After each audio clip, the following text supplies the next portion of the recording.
안녕하세요. 당신이 모르는 감독의 마음, 단감마입니다. 영화에서 시각적인 요소를 중심으로 감독의 의도를 알아보는 시리즈입니다.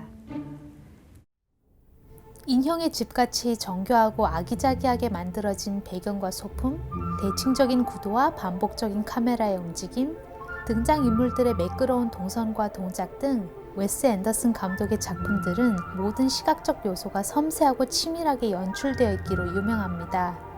압도적으로 독특한 미장센으로 인해 고유한 장르를 만들어냈다는 평가를 받기도 하죠.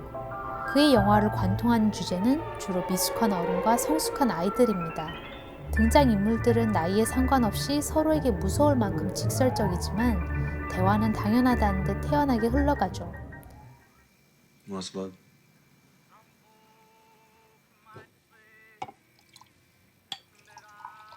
Anyway, you're a bachelor.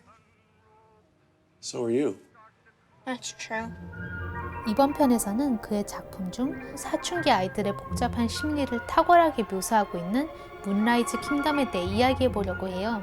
그의 작품들이 배경과 소품의 섬세한 활용으로 유명한 만큼 문라이즈 킹덤의 마지막 장면에 등장하는 배경과 소품들이 주인공들의 성장을 어떻게 표현하고 있는가에 대해 알아보겠습니다. 이 영상에는 영화의 결말이 포함되어 있습니다.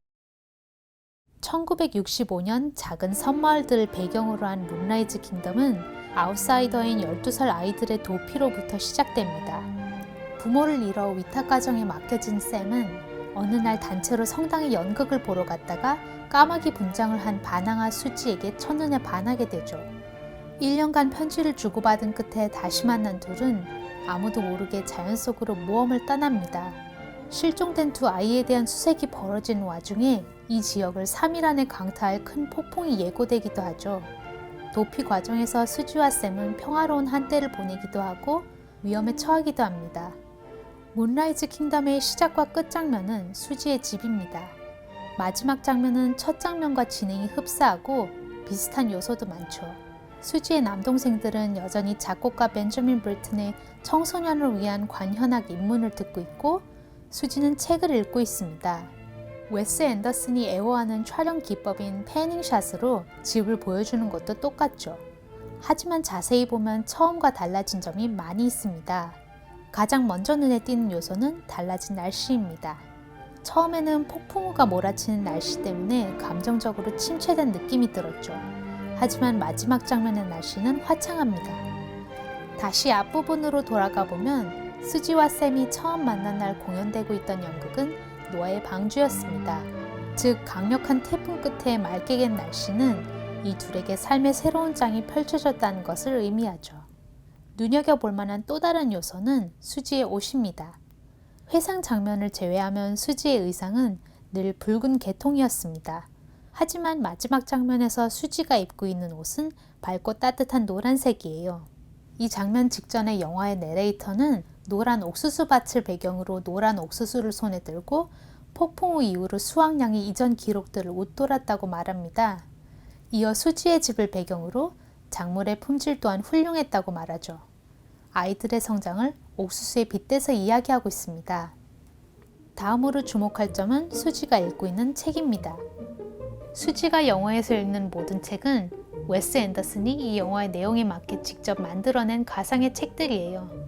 첫 장면에서 수지가 읽고 있는 책은 가족의 구박덩어리인 11살 체조 선수 셸리와 마법의 목걸이에 관한 이야기입니다. 부모님을 경멸하며 항상 쌍안경을 목에 걸고 다니는 수지를 연상시키는 주인공이죠. 하지만 마지막 장면에서 수지가 읽고 있는 책은 과학을 배우게 된 주인공이 마녀 사냥꾼인 할머니를 두고서도 자신은 마법을 믿지 않는다는 이야기입니다. 이 책의 주인공은 초자연적인 설명보다 논리적인 설명을 더 흥미롭게 여기죠. 수지가 손에 들고 있는 책은 수지의 성장과 내면의 변화를 짐작하게 합니다. 수지와 동생들의 모습을 보여준 카메라는 다시 패닝을 시작합니다. 수지와 샘의 모험이 시작될 때 작은 새끼에 불과했던 고양이는 성묘가 되었네요. 시간이 흘렀다는 것을 알려줄 뿐만 아니라 수지와 샘을 둘러싼 환경 또한 그들과 함께 성장, 변화하고 있었다는 것을 보여줍니다. 고양이를 지나 카메라가 보여주는 공간에는 무엇이 있었을까요?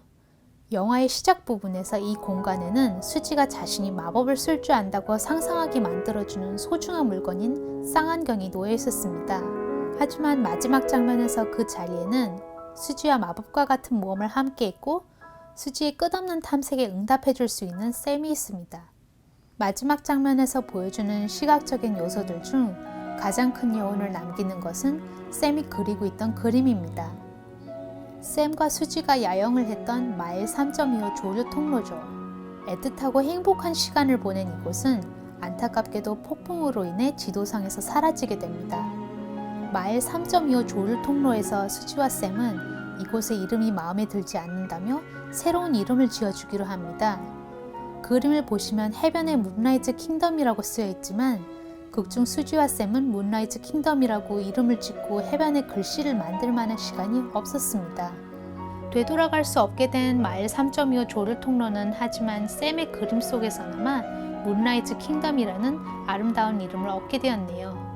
이 그림을 통해 수지와 샘의 모험은 이제 돌아갈 수 없는 어린 시절의 추억으로 남겨집니다. 우울한 여운을 남기는 웨스 앤더슨의 다른 영화들에 비하면 문라이즈 킹덤은 상당히 낙천적인 영화입니다. 그는 어린 시절에 짝사랑에서 영감을 받아 문라이즈 킹덤을 만들었다고 하는데요. 그의 어린 시절과 달리 이 영화는 두 아이들에게 행복한 결말을 선사했네요. 영화 속 시각적인 요소의 의미에 대한 이야기를 더 보고 싶으시면 구독, 좋아요 부탁드려요. 이상 당신이 모르는 감독의 마음, 단감마였습니다.